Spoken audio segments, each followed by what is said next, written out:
राधे राधे, हरे कृष्ण, हर हर महादेव। आज आप सुनेंगे सावन मास महात्म्य का 23वां अध्याय।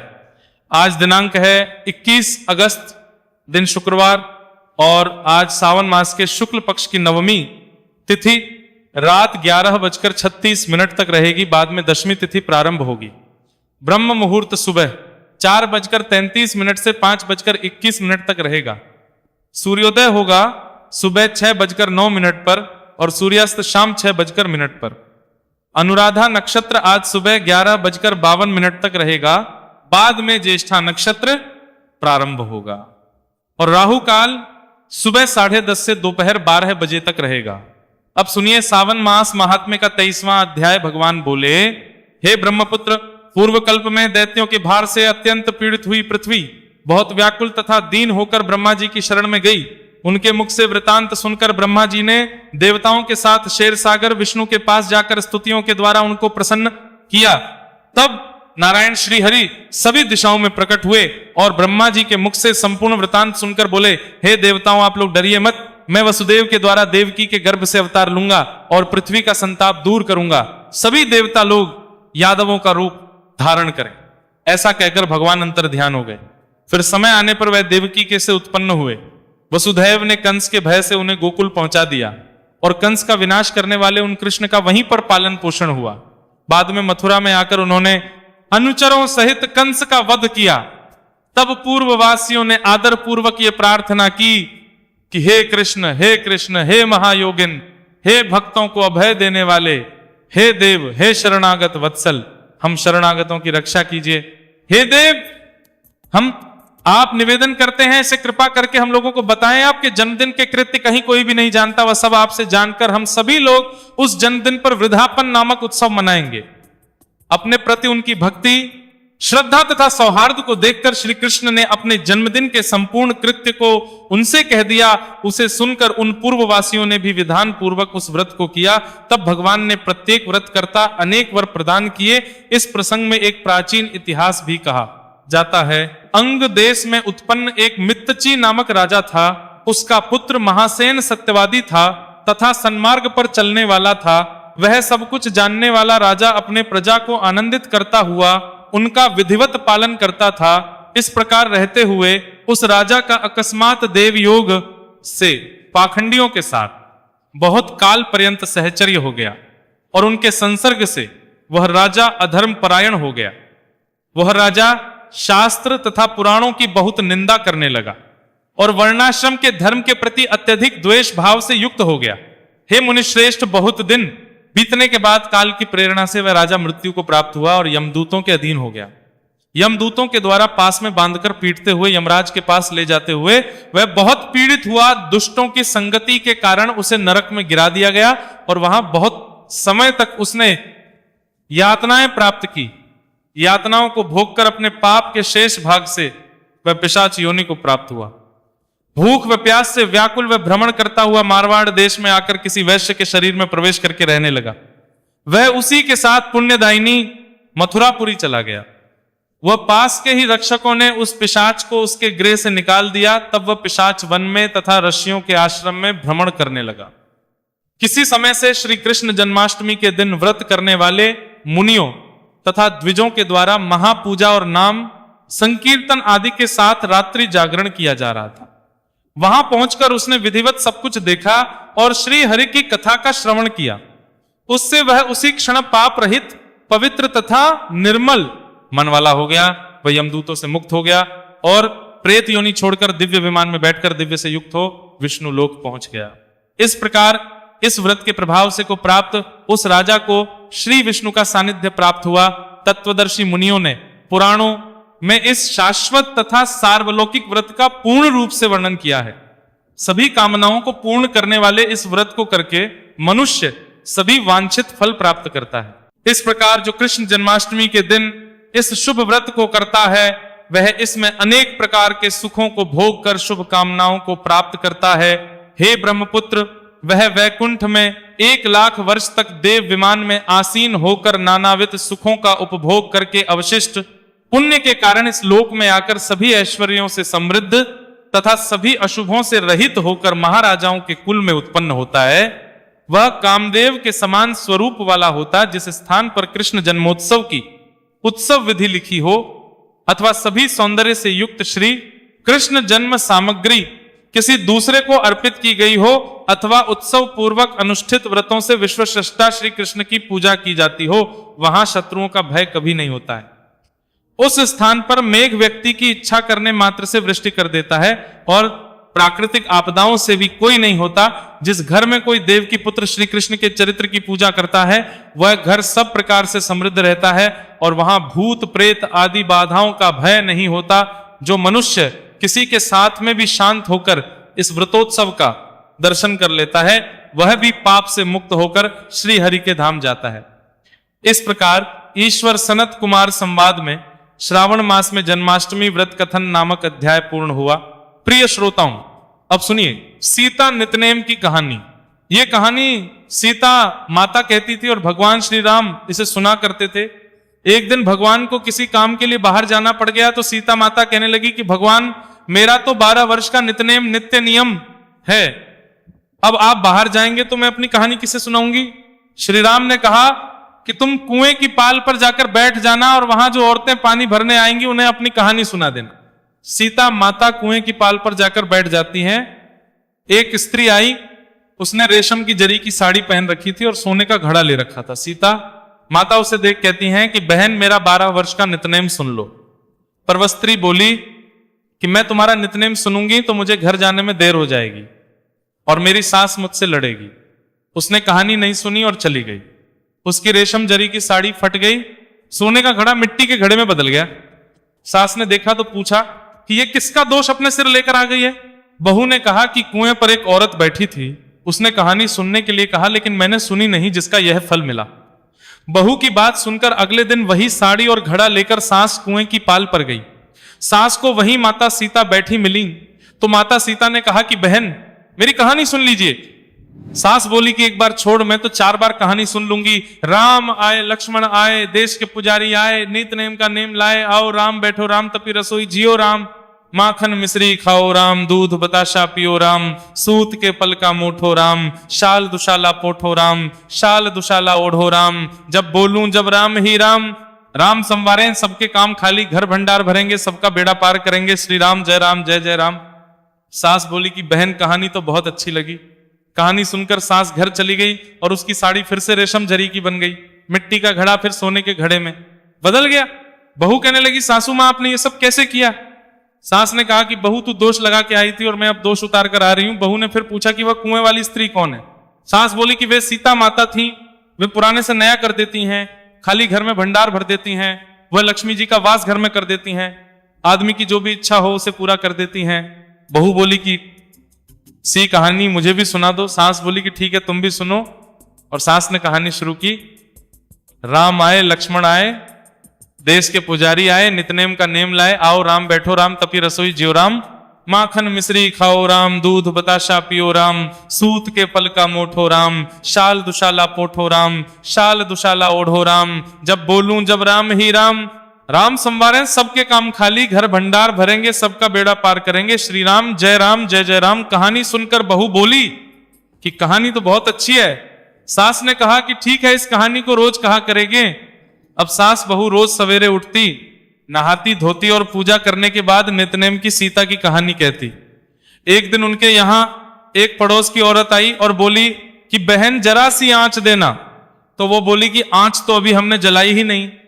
पड़ोसन ने कहा कि तुम सुबह 4 बजे से उठकर क्या कर रही हो। फिर उन्होंने कहा कि सुबह उठकर हम पूजा करते हैं, फिर सीता माता की नितनेम की कहानी कहते हैं। पड़ोसन ने उनकी बात सुनकर फिर कहा कि सीता माता की कहानी कहने से तुम्हें क्या मिला। वे बोली कि इनकी कहानी कहने से घर में भंडार भर जाते हैं, सारे काम सिद्ध होते हैं, मन की इच्छा भी पूरी होती है। पड़ोसन कहती है कि बहन वैसी कहानी तो मुझे भी सुना दो। फिर वो बोली कि ठीक है तुम भी ये कहानी सुन लो।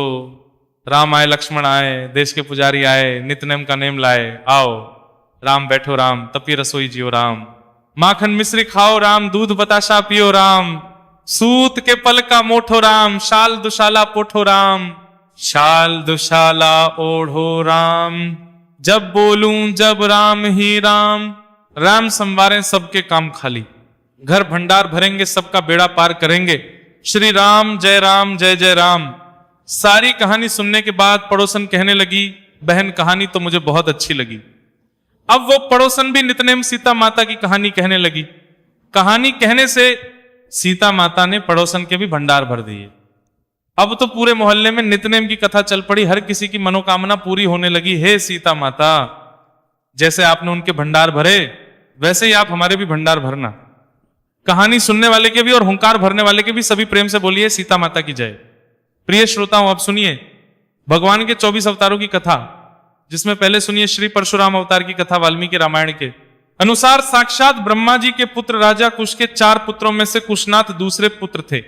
राजा कुशनाथ ने पुत्र प्राप्ति के लिए पुत्रेष्टि यज्ञ किया, जिसके फलस्वरूप गांधी नामक परम धर्मात्मा पुत्र हुआ। राजा गांधी एक सत्यवती नाम की कन्या थी, जो महर्षि ऋचिक को ब्याही गई थी।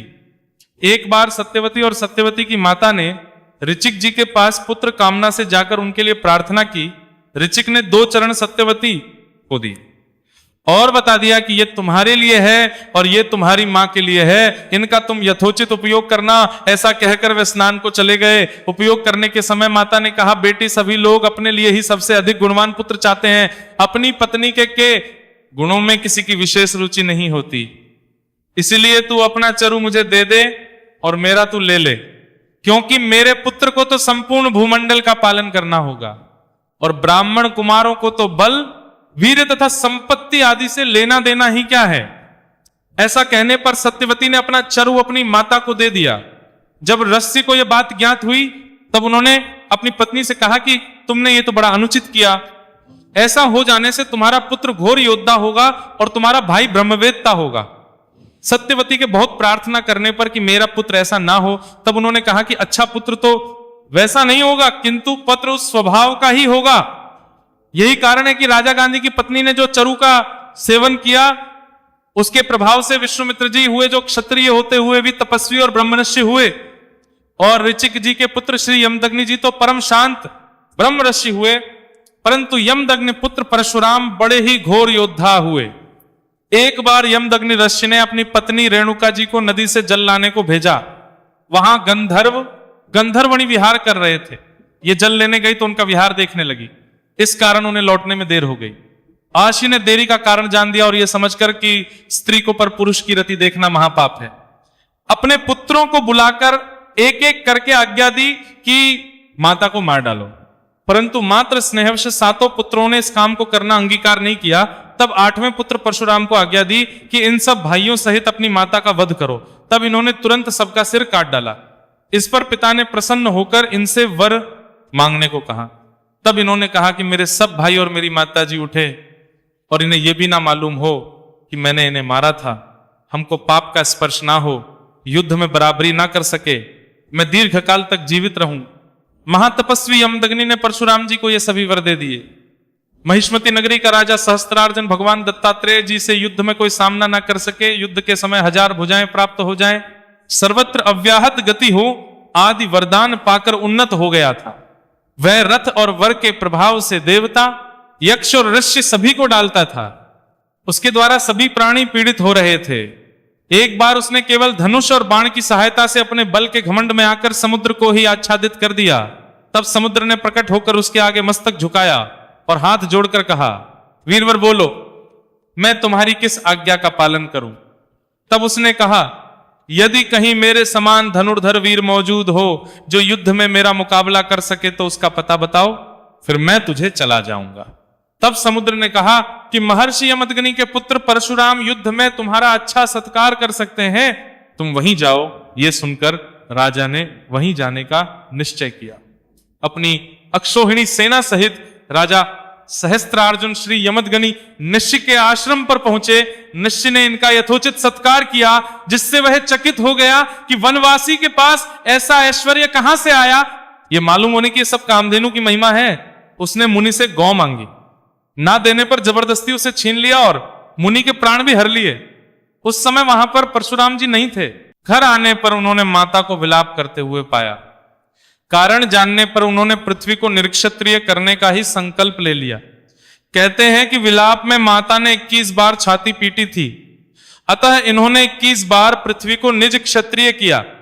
21वीं बार क्षत्रियों का नाश करके परशुराम जी ने अश्वमेध यज्ञ किया और उसमें सारी पृथ्वी कश्यप जी को दान में दे दी, पृथ्वी क्षत्रियों से सर्वथा रहित ना हो जाए। इस अभिप्राय से कश्यप जी ने उनसे कहा कि अब यह पृथ्वी हमारी हो चुकी, अब तुम दक्षिण समुद्र की ओर चले जाओ। क्योंकि परशुराम जी के पूर्वजों ने भी यह संहार कार्य अनुचित कहकर परशुराम जी को निवृत्त होने का अनुरोध किया था और कश्यप जी ने भी पृथ्वी छोड़ देने को कहा। अतः परशुराम जी दक्षिण समुद्र की ओर ही चले गए। समुद्र ने अपने अंतर्गत स्थित महेंद्राचल पर इनको स्थान दिया। श्री परशुराम जी स्थायी हैं। किसी किसी भाग्यशाली पूर्ण आत्मा को उनके दर्शन आज भी हो जाते हैं। ये थी भगवान परशुराम जी की कथा। अब सुनिए श्री राम अवतार की कथा। जब होई धर्म के हानि बाढ़ी, असुर अथम अभिमानी, करही अनीति, जाई नहीं बरनी सी दही विप्र धेनु, सुर धरनी तप तप प्रभु धीर विविधि सज्जन पीरा, असुर मारी था सुर नहीं रखी, निज श्रुति सेतु जग विस्तार ही विसद, राम जन्म कर हेतु अपनी इस प्रतिज्ञा के अनुसार, अह कारण करुण करुणा वर्णालय भक्त वत्सल भगवान श्री रामचंद्र जी 4 रूप श्री अयोध्यापति चक्रवर्ती महाराजा धीराज श्री दशरथ जी के पुत्र के रूप में चैत्र शुक्ल रामनवमी को अवतरित हुए। महारानी कौशल्या जी की कोक्षी से श्री राम, श्री कैकेयी जी की कोक्षी से श्री भरत, सुमित्रा जी की कोक्षी से श्री लक्ष्मण और शत्रुघ्न प्रकट हुए। यथा समय जात कर्म, नामकरण, चूड़ाकरण, यज्ञोपवीत आदि संस्कार सानंद संपन्न हुए। श्री राम किशोर अवस्था में प्रवेश करते हैं और जे ही विधि सुखी कृपा निधि सोई, संजोगा आय सुमागी करहीपुर काजा, देखी चरित्र हर सही मन राजा। इसी हर्षोल्लास के बीच एक दिन श्री विश्वामित्र जी आते हैं और श्री दशरथ महाराज जी से अपने यज्ञ की रक्षा हेतु श्री राम जी और श्री लक्ष्मण जी को मांग कर ले जाते हैं। यज्ञ में विघ्न डालने वाले ताड़का मारी, सुबाहु आदि असंख्य राक्षसों का सहज ही श्री राम और ने वध कर डाला। यज्ञ निर्विघ्न समाप्त हुआ। फिर श्री विश्वामित्र जी के साथ जनकपुर में श्री सीता जी का स्वयंवर देखने के निमित्त जाकर विशाल शंभु धनु, जिसे त्रिलोक के भटमानी वीर हिला भी नहीं पाए थे, उसे श्री राम ने मध्य से ऐसे तोड़ डाला जैसे मतवाला हाथी कमलनाल को तोड़ डालता है। इसके बाद यह समाचार अयोध्या भेजा गया और दशरथ जी आए तो बारात लेकर श्री राम जी के ब्याह के लिए, परंतु ब्याह हो गया चारों राजकुमारों का। इधर अपनी वृद्धावस्था का आभास पाकर श्री दशरथ जी महाराज ने उत्तम गुणों से युक्त और सत्य पराक्रम वाले सद्गुणशाली अपने प्रीतम ज्येष्ठ श्रेष्ठ पुत्र श्री राम को, जो प्रजा के हित में संलग्न रहने वाले थे, प्रजा वर्ग का हित करने की इच्छा से प्रेमवश युवराज पद पर अभिषेक करना चाहा। इसके बाद श्री राम के राज्याभिषेक की तैयारियां देखकर रानी कैकेयी ने, जिसे पहले ही वर दिया जा चुका था, देव माया से मोहित होकर मथुरा से उकसाई जाकर राजा से यह वर मांगा कि श्री राम का निर्वासन यानी वनवास और भरत का राज्याभिषेक हो। कैकेयी का प्रे करने के लिए पिता की आज्ञा के अनुसार इनकी प्रतिज्ञा का पालन करते हुए वीर श्री राम वन को चले गए। विदेह वंश वैजयंती मिथिला नरेश, राजनंदनी श्री राम प्रिया, श्री जानकी और श्री सुमित्रा नंदन लक्ष्मण जी भी प्रेमवश प्रभु के साथ चल दिए। उस समय पिता दशरथ जी ने अपना सारथी भेजकर और पूर्ववासियों ने स्वयं साथ जाकर दूर तक उनका अनुसरण किया। श्री श्रृंगारपुर में जाकर गंगा तट के पास अपने प्रिय सखा निषाद राजगुरु के पास पहुंचकर धर्मात्मा श्री राम ने सुमंत्र जी जो सारथी थे उनको अयोध्या के लिए विदा कर दिया। निषाद राजगुहु लक्ष्मण जी और सीता जी के साथ श्री राम मार्ग में बहुत जल वाली अनेकों नदियों को पार करके एक वन से दूसरे वन को गए।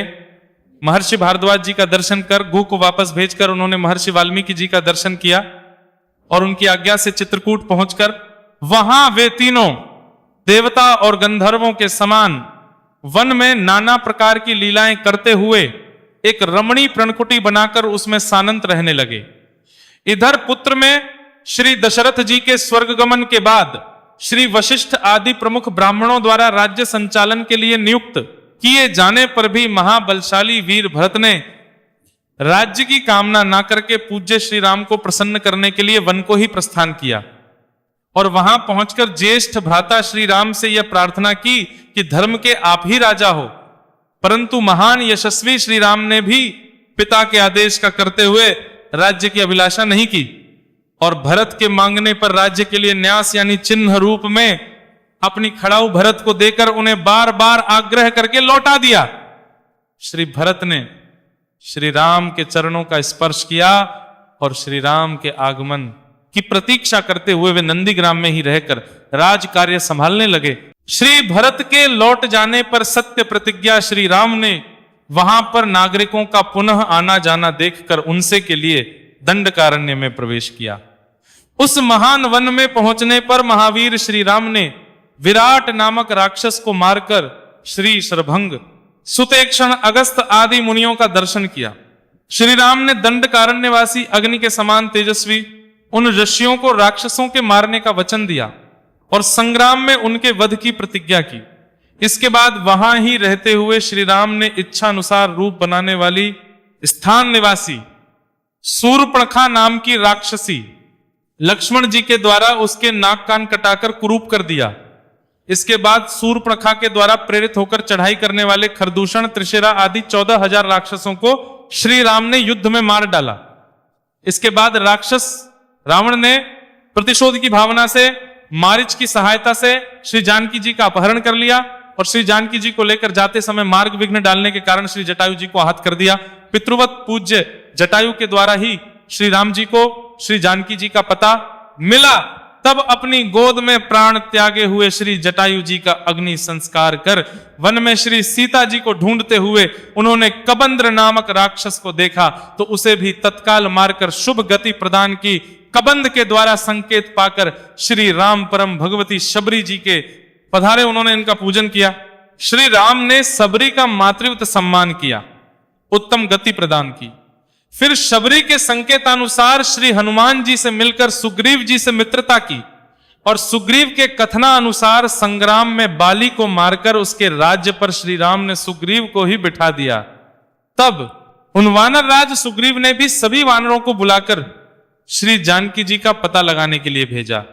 संपत्ति कृत के पता बताने पर महाबलवान श्री हनुमान जी 100 योजन विस्तार वाले क्षीर समुद्र को कूदकर लांग गए। वहां रावण पालित लंकापुरी में पहुंचकर उन्होंने अशोक वाटिका में श्री सीता जी को चिंतामग्न देखा।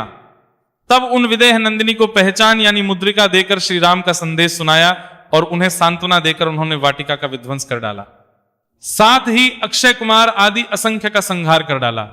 इसके बाद में वे जानबूझकर पकड़ में आ गए। श्री ब्रह्मा जी के वरदान से अपने को ब्रह्मपाश से छूटा हुआ जानकर भी वीर हनुमान जी ने अपने को बांधने वाले उन राक्षसों का अपराध अनुसार सह लिया। तत्पश्चात मिथिलेश कुमारी सीता जी के स्थान के अतिरिक्त समस्त लंका को जलाकर वे महाकपि श्री हनुमान जी श्री राम को संदेश सुनाने के लिए लंका से लौट आए। श्री राम जी की प्रदक्षिणा कर श्री जानकी जी का पता बताया। इसके बाद असंख्य वानर सेना को लेकर श्री राम ने महासागर के तट पर सूर्य के समान तेजस्वी बाणों से समुद्र को शुद्ध किया।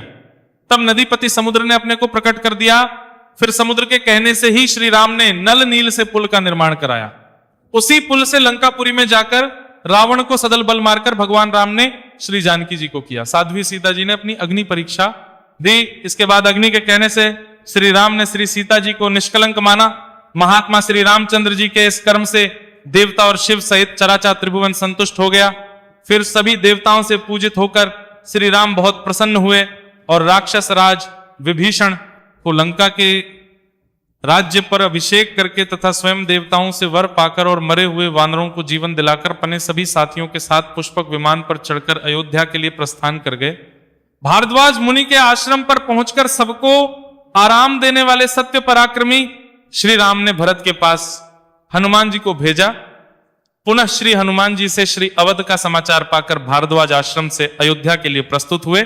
श्री अयोध्या पहुंचकर श्री अवधवासियों के उमड़ते हुए अनुराग को देखकर अमित रूप प्रगटे ही काला जथा जोग मिले। सभी कृपाला पश्चात श्री वशिष्ठ जी के आदेश शुभ घड़ी में श्री रामचंद्र जी राज सिंहासन पर आसीन हुए।